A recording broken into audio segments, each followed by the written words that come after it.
సముద్ర నది తీరాల్లో పెద్ద సంఖ్యలో పుణ్య స్నానాలు ఆచరించిన భక్తులు, నది తీరాల్లో దీపాలు వెలిగించి తెప్పలు వదిలిన మహిళలు, ఆలయాల్లో 365 ఒత్తులతో కార్తీక దీపాలు వెలిగించిన మహిళలు. కార్తీక పౌర్ణమి సందర్భంగా తెలుగు రాష్ట్రాల్లో శైవ క్షేత్రాలు భక్తులతో సందడిగా మారాయి. తెల్లవారుజాము నుంచే భక్తులు పెద్ద ఎత్తున ఆలయాలకు పోటెత్తారు.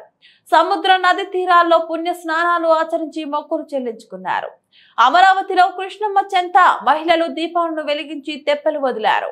సూర్యలంక, చీరాల, చినగంజాం, పెదగంజాం, మచిలీపట్నం సముద్ర తీరాల్లో పెద్ద సంఖ్యలో భక్తులు స్నానాలు ఆచరించారు.